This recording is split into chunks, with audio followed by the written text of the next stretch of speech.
अल्लाह करीम ने छठे पारे के आगाज़ में फ़रमाया ला युहिब्बुल्लाहुल जहरा बिस्सू। फरमाया बेशक अल्लाह पसंद नहीं करता कि बुरी बात का ऐलान किया जाए, ऐब एलानिया बयान किए जाएं। अल्लाह इसको पसंद नहीं करता। मिनल कौली, किसी बात में से भी कोई ऐसी बात की जाए, कोई ऐसा कौल बयान किया जाए जो बुरा हो, अल्लाह उसको पसंद नहीं करता उसके ऐलान को। इल्ला मन जुलिम, हाँ जिस पर जुल्म हो, जिस पर ज़्यादती हो, उसको इजाज़त है कि वो एलानिया इस बात का इजहार करे कि फ़लाँ ने मेरे साथ जुल्म किया। आयत के पहले हिस्से में इस बात की तरफ इशारा फरमाया गया है कि बिला वजह क्या सरानियों पर और बदगुमानियों पर बुरी बातों का ऐलान न करो, बल्कि अगर उस बात का ताल्लुक मुआशरती तौर पर लोगों पर नहीं पड़ रहा और किसी शख्स का वो ज़ाती फ़ेल है और उसकी उस गलती का ताल्लुक उसकी ज़ात के साथ है, तो फिर तो हुजूर ने पर्दा पोशी का हुक्म दिया है। फरमाया अगर तुम किसी मुसलमान की पर्दा पोशी करोगे तो अल्लाह क़यामत के दिन तुम्हारी पर्दा पोशी फरमाएगा। और एक हदीस मुबारक में यूँ भी इरशाद फरमाया कि किसी का एक ऐब दुनिया का छुपा देना, रब करीम तुम्हारे 70 ऐबों पे पर्दा डाल देगा। लेकिन इल्ला मन जुलिम, जिस पर जुल्म हुआ हो, इसने ज़्यादती सही हो और फिर उसको ये पता हो कि अगर मैं ये जुल्म सहूँगा तो ये जुल्म आगे बढ़ेगा और लोग भी इस जुल्म का शिकार होंगे, तो फिर वहाँ खामोश रहने का हुक्म नहीं है, वहाँ बात करने का हुक्म है, वहाँ इजहार करने का हुक्म है, वहाँ ऐलान करने का हुक्म है। वहाँ मेरे रसूल करीम अलैहिस्सलाम ने फरमाया अफ़्ज़लुल जिहाद कलिमतुल हक़ इंद सुल्तानिल जाबिर। फरमाया सब जिहादों में अफजल जिहाद ये है कि तू जालिम बादशाह के सामने खड़े होकर सच्ची बात बयान कर दे। तू कह मेरे साथ ज्यादती हुई है, तू ऐलान कर। हज़रत उमर फ़ारूक रज़ी अल्लाह तआला अन्हु का ज़माना मुबारक था, तो मिस्र के बादशाह के बेटे ने एक आम आदमी के बेटे के साथ अपना घोड़ा दौड़ाया, तो उस गरीब के बेटे का घोड़ा जीत गया। बादशाह के बेटे को सुबकी महसूस हुई, तो उसने उस गरीब के बेटे की पुश्त पर कोड़े मारने शुरू किए। बहुत ज़्यादा कोड़े मार के अपने हसद की उस जलन को, आग को ठंडा किया। ये गरीब का बेटा रोता हुआ घर आ गया। कुछ लोग कह देते हैं बच्चों को कि बेटा हम नहीं इन जालिमों से मुकाबला कर सकते, बर्दाश्त करो। वो जुल्म को फ़रोग देते हैं, वो ज़्यादती को परवान चढ़ाते हैं। इस तरह लोगों के हाथ भी खुलते हैं और जालिम ज़्यादा से ज़्यादा जुल्म करने पर माज़अल्लाह आमादा होता है। जब बेटे ने आके घर बताया ना उस गरीब को कि गवर्नर साहब के बेटे ने मेरी पुश्त पे दुर्रे मारे हैं, तो उसने कहा बेटा मेरे साथ घोड़े पे बैठो। कहा अब्बा जी कहाँ जाना है? तो कहा बेटा ये जुल्म का दौर नहीं, ये उम्र का दौर है, खामोश रहना जुल्म रहेगा, मेरे साथ चलो मदीना शरीफ चलते हैं। रात का वक़्त था, जनाब उमर सोए हुए थे। उस फरियादी ने दरवाजे पे आके सदा लगाई तो कमाल ही कर दी। उसने कहा उमर बाहर निकलो, ये सोने का वक्त नहीं।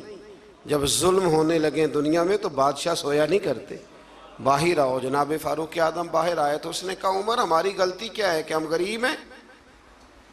गलती ये है कि हम तंगदस्त हैं, मजबूर हैं। देखो मेरे बेटे की पुश्त का क्या हाल किया। हज़रत उमर ने उसी वक्त बंदे दौड़ाए, फरमाया पकड़ के लाओ गवर्नर को भी और बेटे को भी। दोनों बाप बेटा आए तो कहा बेटा जब इसने तेरी पुश्त पर दुर्रे मारे थे तो तू अकेला था? कहा हाँ। फरमाया अब तो सारा दरबार सजा है ना, तू सबके सामने दुर्रे मार। बेटे को दुर्रे लगाए और गवर्नर साहब के लिए हुक्म जारी किया कि इनसे शाही लिबास उतरवा के ना तो इन्हें बोरिए का लिबास पहनाओ, आज के बाद गवर्नर ही नहीं करेंगे, ऊंट चराया करेंगे। लोगों ने कहा हुजूर गवर्नर साहब का क्या कसूर है, गलती तो बेटे की थी। फरमाने लगे इसी का तो कसूर है, इसी ने तो उसके दिल में ये बात डाली है कि तू गवर्नर का बेटा है। किसने उसके दिल में ये बात डाली कि तू गवर्नर का बेटा है? जुल्म को फरोग उन लोगों ने दिया है जो जुल्म सहने लगे। जुल्म को फरोग उन लोगों ने दिया है जो महंगाई पर खामोश रहते। दुनिया में कतील उसका मुनाफिक नहीं कोई जो जुल्म तो सहता है बगावत नहीं करता। दुनिया में कतील उसका मुनाफिक नहीं कोई, ये सबसे बड़ा जालिम है जो जुल्म सहता है और लोगों को भी मशवरा देता है इस दौर में कुछ नहीं हो सकता, लिहाजा चुप कर जाओ, कोई एक तो बोलेगा ना। यार मैं हैरान होता हूं कभी कभी, यानी जमाना बीत गया ना हमें ये कहते हुए कि पाक चीन दोस्ती जिंदाबाद, और उस नाम पर हमने चीनियों को आम वीजे दिए और बगैर किसी तफ्तीश के उनको हमने परमिट जारी किए यहां आने जाने के, और उन्होंने ये हाल किया है कि बीसियों के हिसाब से हमारी बेटियां ले जाके बेचनी शुरू कर दी। किधर गया हमारा सिफारती मौकफ, और कहां गया हमारा वो विजन जिसमें हम कहते थे हम बराबरी की बुनियाद पर लोगों के साथ वक्त गुजारेंगे। ये बराबरी की बुनियाद है, ये बराबरी की बुनियाद है। और टीवी रोज खबर ब्रेक कर देता है कि 2 बच्चियां और सामने आ गई हैं जिनके साथ ये जुल्म हो रहा है। हुकूमती नुमाइंदों में से किसी ने आगे बढ़ के बात क्यों नहीं की, इस पर गुफ्तगू क्यों नहीं की गई, और एहतजाज क्यों नहीं रिकॉर्ड कराया गया। उन बच्चों को गिरफ्तार कर लिया गया है, लोगों को दिखा दिया गया है, लेकिन हमने बड़े लोग गिरफ्तार होते भी देखे और फिर रातों रात वापस जाते भी देखे। ये हमने रंग देखा, किसी की दियत चली गई और किसी का कुछ चला गया, लेकिन ये जुल्म की रात ज्यादा देर तक चलेगी नहीं। ये याद रखें, जुल्म जब बढ़ जाता है तो फिर मिट जाता है, फिर वो ख़त्म हो जाता है। लेकिन मैं आपसे गुजारिश करूंगा, रमज़ान अल मुबारक में कुरान मजीद का 6ठा पारा पहले नंबर पर हमें कहता है जुल्म सहना छोड़ दो, जालिमों के साथ मवाफ़क़त करना, मुताबकत करना, उनके साथ प्यार करना ये छोड़ दो। जालिमों की दोस्ती अच्छी नहीं होती। इससे आगे जब हम बढ़ते हैं तो अल्लाह तबारक व तआला ने एक गिरोह का जिक्र किया है। इसके बारे में फरमाया कि वो अल्लाह और उसके रसूल के साथ कुफ्र करते हैं, और एक बड़ी अनोखी बात बयान की है। फरमाया वो कुफ्र भी करते हैं और वो अल्लाह और उसके रसूलों के दरमियान फ़र्क भी करना चाहते हैं।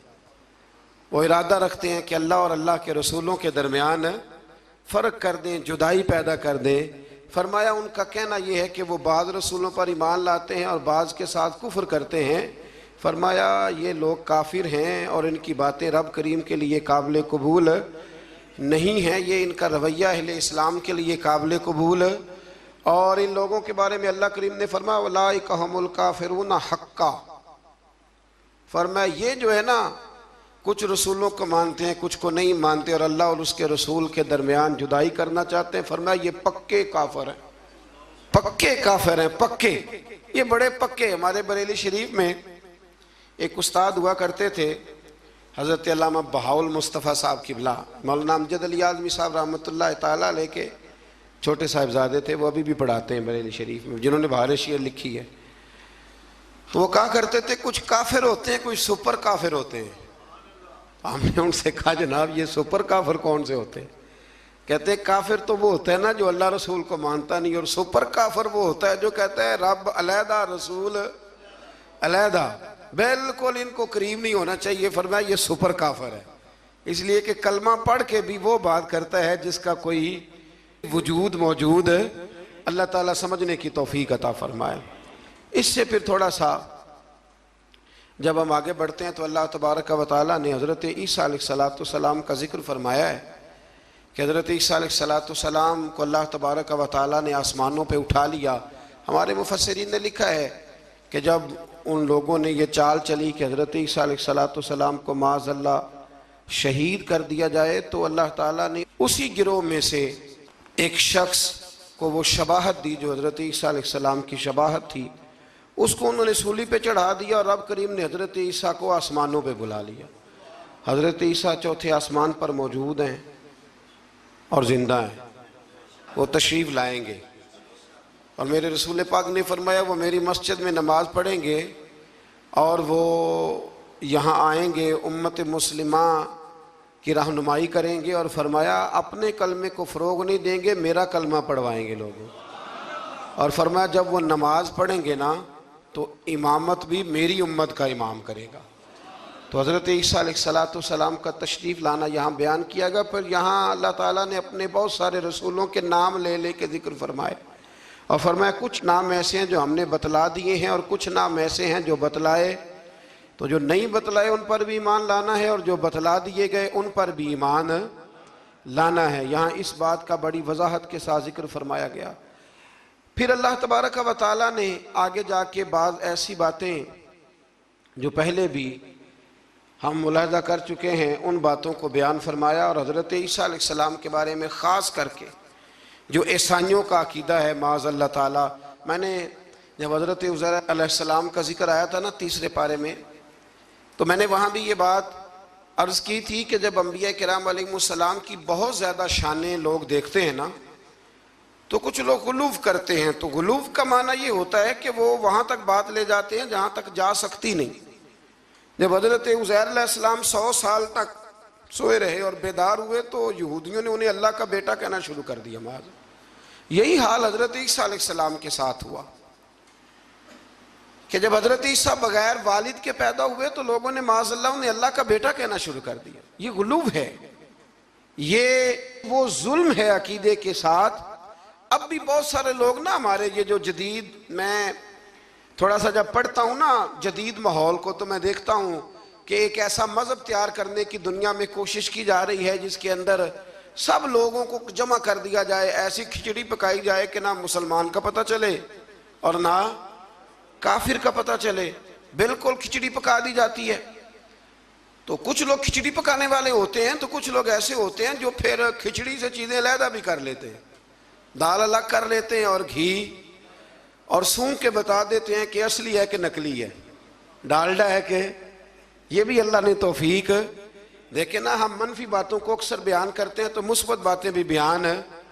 फिर अल्लाह तबारक व तआला ने आगे चल के इरशाद फरमाया, क्या लोगों, मैंने तुम्हारे पास अपने रब होने की दलील तुम्हें अता कर दी है। कोई शख्स जब कोई दावा करता है तो लोग उससे दलील पूछते हैं। अल्लाह करीम का दावा है ला इलाहा इल्लल्लाह, ये दावा है कि अल्लाह वहदहू ला शरीक है। तो लोग दलील पूछते थे, दलील क्या है? तो इसी पारे में अल्लाह करीम ने फरमाया या अय्युहन्नासु कद जाकुम बुरहानुम मिर रब्बिकुम, फरमाया लोगों ये जो मैंने तुम्हें रसूल अता फरमाए हैं ना, ये तुम्हारे पास तुम्हारे रब की तरफ से दलील आ गई है। ये दलील है तुम्हारे पास तुम्हारे रब की तरफ से। हज़रत अब्दुल्ला इब्न रवाहा रदी अल्लाह ताला अन्हु फरमाया करते थे कि हुजूर कोई मौजज़ा ना दिखाते, ना चांद को तोड़ते, ना सूरज को मोड़ते, ना रसूल करीम अलैहिस्सलाम पत्थरों से कलमा पढ़वाते, ना दरख्तों से सजदा करवाते, ना मुबारक उंगलियों से चश्मे जारी होते। हुजूर कुछ ना करते तो मेरे महबूब का चेहरा ही ऐसा था, लोगों ने देखते जाना था और कलमा पढ़ते जाना था।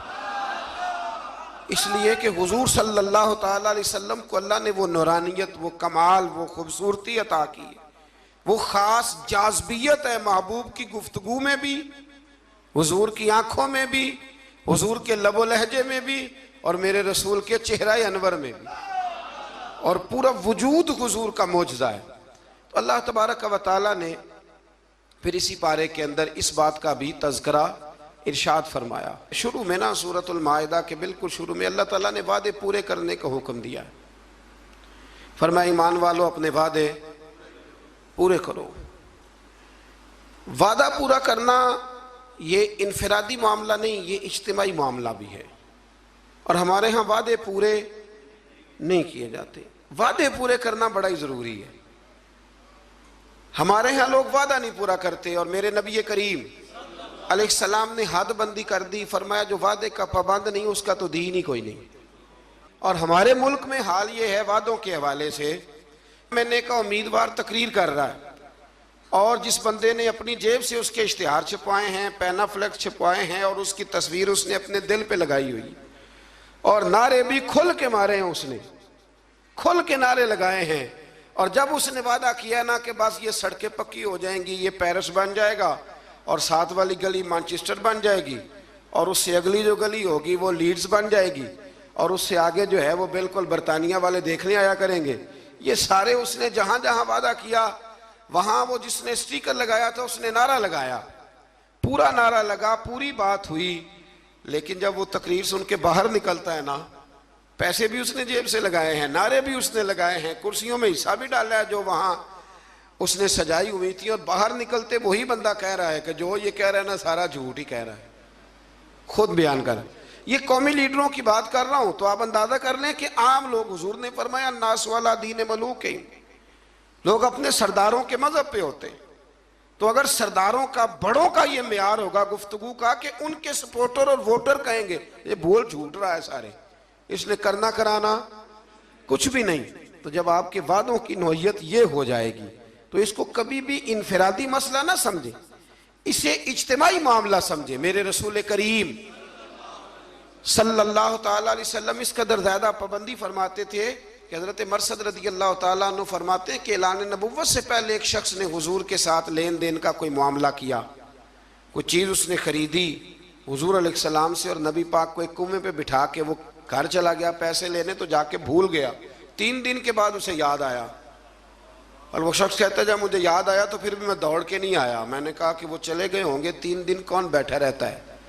फिर भी मैं अपने काम शाम समेट करके आया। सैयदा खतीजतुल कुबरा रदी अल्लाह ताला अन्हा के दरवाजे पर मैंने दस्तक दी, और जब अंदर से सैयदा बोली और उन्होंने बोल करके फरमाया कौन है, तो मैंने कहा कि मैं हुजूर अलैहिस्सलाम से मिलने आया हूँ। तो वो कहने लगी कि वो 3 दिन हो गए हुजूर तो घर ही नहीं तशरीफ़ लाए।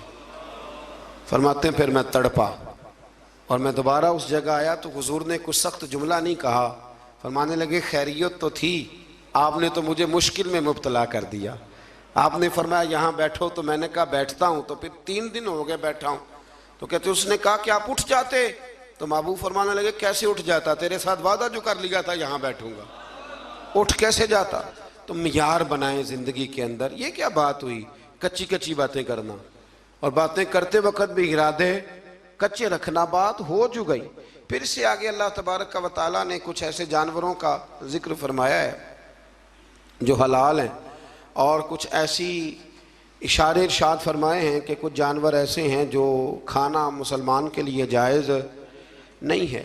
अब हमारा ये मामला है कि हमें तहकीक चाहिए होती है, हमारे कालम निगार और मीडिया की बेलगाम आज़ादी और सोशल मीडिया पर बेहंगम गुफ्तगू, हमें हर चीज़ की दलील चाहिए होती है।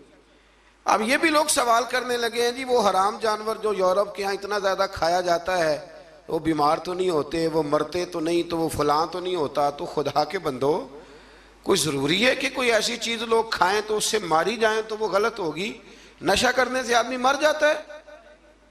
लेकिन हज़रत सिद्दीक़ अकबर ने जो जवाब दिया था वो बड़ा शानदार है। किसी ने कहा कि जब शराब हराम नहीं हुई थी तो तब आप पीते थे? तो तब अबू बकर सिद्दीक़ फरमाने लगे मैं वो काम नहीं करता जो करने के बाद बीवी और बहन की पहचान ख़त्म हो जाती है, मैं वो काम नहीं करता। आप समझिएगा बात को कि ज़रूरी है कि हर बात की हिकमत ही बताई जाए, और यही कहा जाए कि वो फलानी चीज़ खाने के बाद कोई मर गया है, ज़रूरी है तो फिर और बहुत सारी चीज़ें आप उनको खाएं और खाने के बाद तजर्बा करें और बताएं कि मरे हैं कि बचे हैं। तो ये बेहंगम आज़ादी बेहंगम गुफ्तगू को जन्म देती है। कुरान किताब हिदायत है, हर जगह हिदायत देता है, लेकिन कुछ जवामिउल कल्म हैं, 1-2 जुमलों के अंदर समुंदर बंद है। कुछ आयात ऐसी हैं कि जिन आयात का रट लेना बड़ा ज़रूरी है, और जो रोज़ हमारे एक दूसरे से ताल्लुक़ रहते हैं, रिश्ते रहते हैं, उन रिश्तों के अंदर वो आयात हमारे लिए संग मील हैं। इसी तरह का जिक्र अल्लाह ताला ने यहाँ भी इरशाद फरमाया, फरमाया वतावनु अलल बिर्रि वत्तक़वा। जब नेकी और परहेजगारी का काम हो तो एक दूसरे के साथ ताउन करो, और वला तावनु अलल इस्मि वल उद्वान, और फरमाया गुनाह और ज्यादती पर एक दूसरे के साथ ताउन न करो। और आगे इरशाद फरमाया वत्तकुल्लाह, अल्लाह से डर जाओ, अल्लाह से डरो। नेकी और परहेजगारी का काम हो तो ताउन करो, आगे बढ़ो, शाबाशी दो, प्यार करो। और गुनाह और ज्यादती का मामला हो, मेरा दोस्त, मेरा भाई, मेरा अपना कोई गलत काम करने जा रहा हो, कोई जुल्म करने जा रहा हो, तो अल्लाह ने हुक्म दिया है कि अब तू उसके साथ ताउन ना कर। हमारे यहाँ पनाहें दी जाती हैं। वो हमारे देहातों में ना कोई किसी की बहू बेटी को भगा के ले आता था ना, तो यार कहते थे यारी का ये बहुत बड़ा हमारे जिम्मे कर्ज है कि हमने इसके साथ ताउन करना। गलत काम में ताउन करना, हराम फेल में ताउन करना, जुल्म और ज्यादती पर एक दूसरे के साथ ताउन करना, वो जबर कर रहा है और तू ताउन कर रहा है, और इसको मर्दानगी करार दिया जाता था। मर्दानगी, ये कोई मर्दानगी है? ये तो वो वाली बेहयाई है कि जिसके बारे में फरमाया जब तू बेहया हो जाए तो जो तेरा दिल करे तू कर। ये कोई मर्दानगी नहीं, आप जुल्म और ज्यादती पर मदद कर रहे हैं। ये आपको पता है कि मेरे दोस्त ने जबर किया है, जुल्म किया है, कचहरी और थाने में घसीट करके अपने मुखालिफ को ले गया है, तो तो आप उसके साथ ताउन कर रहे हैं, आगे बढ़े हुए हैं। तो याद रखें अपनी जिंदगी में इस बात को, ये कुरान ने एक उसलूब दे दिया, ताउन करना है नेकी और परहेजगारी पर, गुनाह और बदी पर कभी ताउन। मेरे रसूल करीम अलैहिस्सलाम ने फरमाया अपने भाई की मदद करो, चाहे वो जालिम हो या मजलूम हो। तो सहाबा ने अर्ज की या रसूल अल्लाह सल्लल्लाहु अलैहि वसल्लम, मजलूम की मदद तो समझ में आ गई, तो जालिम की मदद कैसे करें? तो नबी करीम अलैहिस्सलाम ने फरमाया जालिम को जुल्म करने से रोक दो, ये तुम्हारी मदद होगी। ये तो यारों के साथ लड़ने चले जाते हैं, पूछते भी नहीं कि हक पे हैं कि नहीं, चले जाते हैं, कहते बस दोस्तों का प्रोग्राम बन गया था, फलां बस वाले को मारना है, तो चले गए सारे। ओ खुदा के बंदे, तो जुल्म और ज्यादती में मददगार बन गया। और मैंने देखा है रवैया इतना खौफनाक है। अब जो अगली बात करने लगा हूँ वो ज़रा नाराज़ करने वाली है, इससे बहुत सारे लोग नाराज़ होते हैं, लेकिन चूंकि ज़रूरी है तो करनी भी ज़रूरी है। इलेक्शन के दिनों में बड़ी मदद होती है, हमें पता है बंदा जालिम है, जाबर है, लेकिन क्या करें जी, हमारी बरादरी का है, क्या करें जी, हमारा अपना है, क्या करें जी, हमारा मोहल्लेदार है। तो अबू जाल भी तो हुजूर की बरादरी का था, मोहल्लेदार था, रिश्तेदार था, तो क्या उसकी मदद हो जाती? यजीद जो है वो भी तो इसी खानदान से ताल्लुक रखता था, ऊपर जाके यहीं से मिल जाता था, तो इमाम हुसैन ने उसके जुल्म पर उसकी मदद क्यों ना की? तो इसलिए ये रवैया बदलें, नेकी और परहेजगारी के काम में आगे बढ़े, दौड़ कर ताउन करें, और जुल्म और ज्यादती के मामलात में कभी भी किसी शख्स के साथ कोई रवैया आप ताउन का बिल्कुल बरकरार ना रखें। एक आया करीमा सूरतुल माइदा की आयत नंबर 3 का जो इब्तदाई हिस्सा है वो भी बड़ा शानदार है। हज़रत सैयदना उमर फारूक रज़ी अल्लाह ताला अन्हु फरमाते हैं, जब ये आया करीमा नाजिल हुई तो मुझे यहूदियों का एक आलिम मिला और कहने लगा, उमर तुम्हारे नबी करीम अलैहिस्सलाम पर एक ऐसी सूरत नाजिल हुई है कि अगर वो तौरात में नाजिल होती तो हम उस दिन को ईद का दिन मनाते, ईद समझ के वो दिन मनाते। इतनी शानदार आयत, आयत क्या है? अल यौमा अकमलतु लकुम दीनकुम। अल्लाह फरमाते हैं कि आज के दिन मैंने तुम्हारा दीन तुम्हारे लिए मुकम्मल कर दिया, व अतममतु अलैकुम निअमती, और मैंने तुम पर अपनी नेमत को मुकम्मल कर दिया। देखे ना, हमारे यहाँ हाफिज जी पक्का रट्टा लगा के कुरान मजीद याद करते हैं, और जब याद कर लेते हैं ना तो वो सुनाते हैं, और जब माशाल्लाह सुनाते हैं अल्लाह की तौफीक से, तो फिर हाल ये होता है कि उस दिन जब कुरान शरीफ ख़त्म होता है तो हम जश्न मनाते हैं। खुशी होती है कि नहीं होती?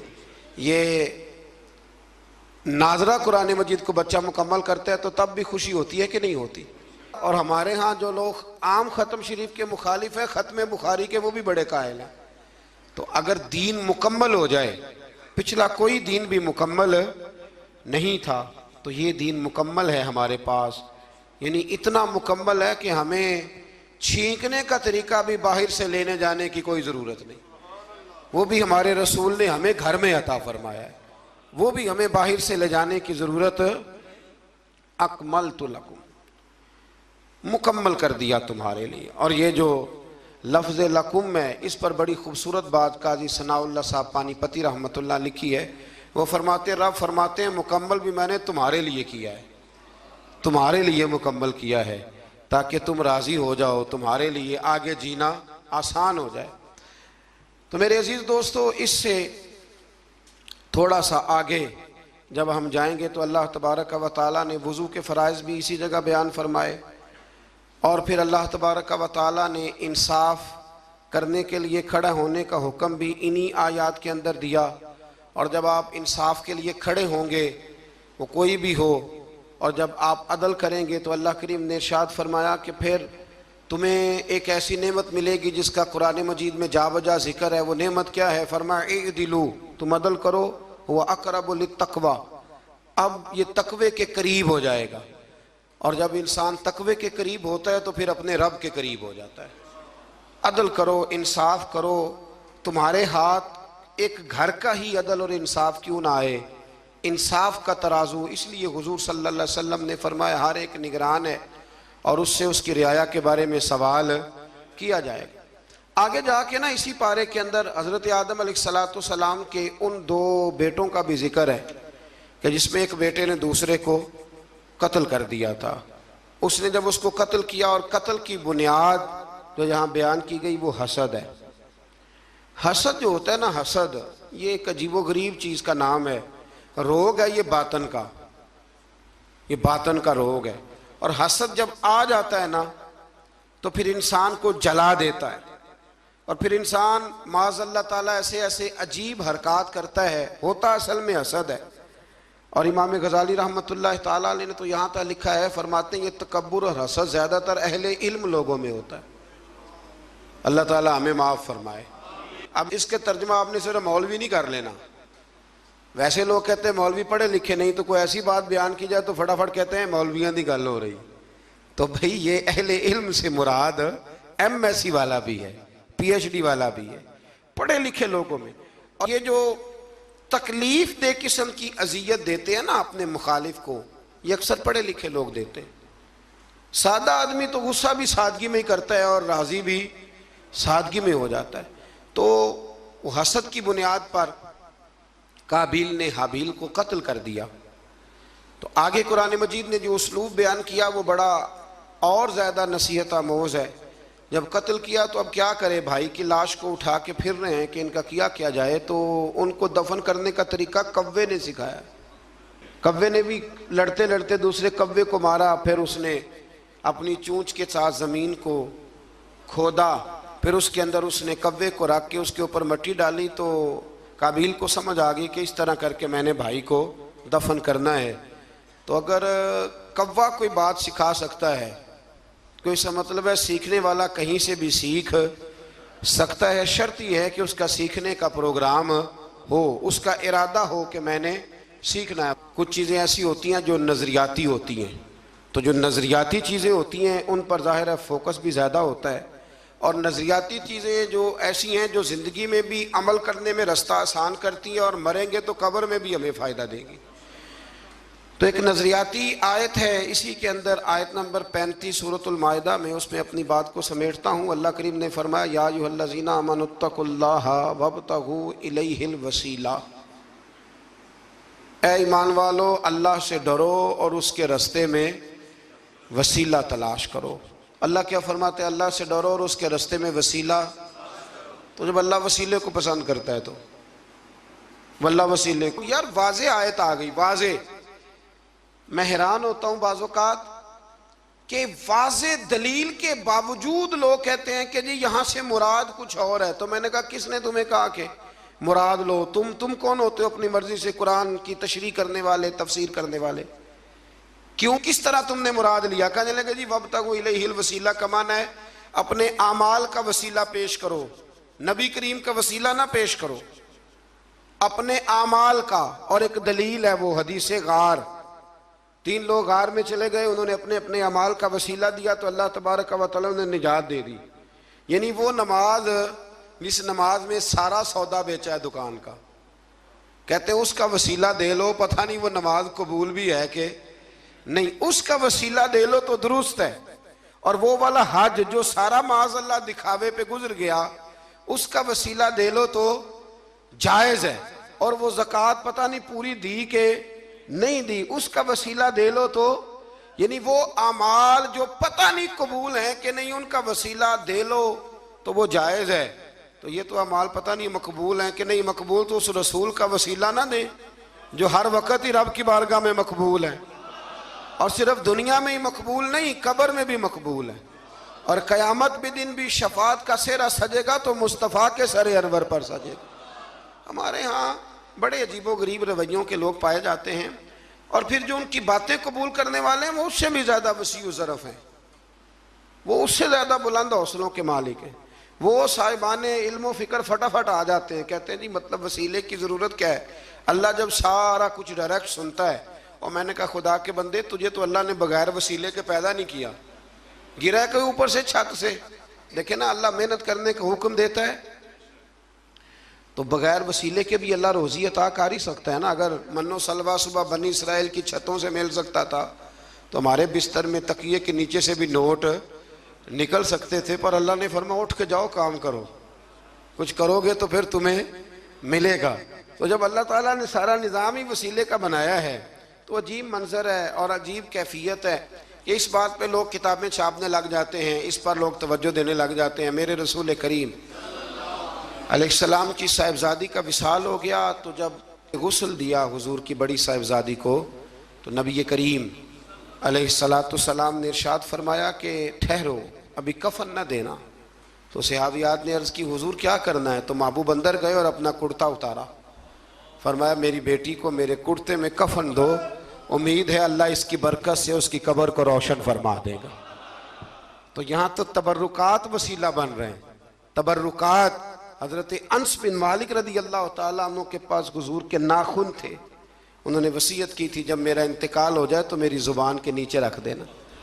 तो मेरे भाई ये सारी चीज़ें तो वसीला बन रही हैं। वब्तगू इलैहिल वसीला, बस ये है कि ज़िंदगी में कोई वसीला तलाश करके रखो, कोई वसीला ज़िंदगी में तलाश करके रखो, कोई वसीला ज़िंदगी में तलाश करके रखो। एक बहुत ज़ईफ़ुल उम्र बुज़ुर्ग थे, तो आखिरी उम्र में ना उन्होंने तरीक़त को बड़ा पढ़ा, तसव्वुफ़ को बड़ा पढ़ा। आखिरी उम्र में एक शख्स के मुरीद हो गए। तो कालम नवीस उन पर लिखता है, वो कहता है मैंने उनसे कहा कि बाबा जी अब कोई उम्र तो नहीं थी मुरीद होने की, बंदा शुरू में मुरीद हो कोई तरबियत भी लेता है। तो कहने लगे बेटे मैंने मुर्शद के आदाब बड़े पढ़े थे, लेकिन कोई ऐसा वसीला बन ना सका, कामिल मुर्शद तक पहुँच ना सका। तो फिर इरादा किया कि अल्लाह की तौफीक से और तलाश करता हूँ, तो बुढ़ापे में मिल गया है। तो उसने कहा हजरत जी अब क्या फ़ायदा? तो कहने लगे फ़ायदा क्यों नहीं, मरना तो है तो किसी दे सिरे चढ़ के क्यों ना मरिए, मरना तो है तो किसी दे होके क्यों ना मरिए। इसलिए आखिरी उम्र में से ही प्रोग्राम मेरा पक्का बन गया है। और ये वब्तगू इलैहिल वसीला पर शाह वलीउल्लाह साहब मुहद्दिस देहलवी रहमतुल्लाह ताला अलैह, वक्त नहीं है वरना मैं कुछ और बुजुर्गों के भी यहाँ आपको हवाले पेश करता। शाह वलीउल्लाह साहब को बर्रे सगीर पाक को इनके तकरीबन तमाम मकातब फ़िक्र, वैसे लोग इनकार करने पे आए तो वो इमाम आज़म का भी कर दें, उनकी मर्ज़ी है, लेकिन तमाम मकातब फ़िक्र शाह वलीउल्लाह साहब के ना सिर्फ अकीदतमंद हैं बल्कि उनके शागिर्दों की लिस्ट में। तो शाह वलीउल्लाह साहब ने यहाँ वब्तगू इलैहिल वसीला पर लिखा है, फरमाते इसका माना ये है कि कोई मुर्शद कामिल तलाश करो। इसका माना ये है कि तुम कहीं जाओ और वहाँ से तरबियत हासिल करो और किसी के रस्तों के मुसाफिर बन के तुम अल्लाह रसूल की बारगाह में आओ। ये हमारे बुजुर्गों ने नहीं लिखा, ये हज़रत शाह वलीउल्लाह साहब अलैहि रहमा इसको नकल करते हैं। तो वसीला एक बड़ी महबूब चीज़ का नाम है, अल्लाह उसको महबूब रखते हैं। क़यामत में रब हिसाब ही नहीं शुरू करेगा, बुखारी मुस्लिम में मौजूद है। हिसाब उस वक़्त शुरू होगा जब मेरे रसूल पाक सिफारिश करेंगे। तो जब क़यामत का वो हिसाब जो तय है, कुरान की हर सिपारे में जिसका जिक्र है वो हुजूर के वसीले से शुरू हो रहा है। बस दुआ फरमाएं कि हमारे हाथों में जो वसीले हैं वो हमेशा कायम रहें और अल्लाह तबारक व तआला हमारी निस्बतों को मजबूतियाँ अता फरमाए। आखिर दावा या अनिल हम्दुलिल्लाह।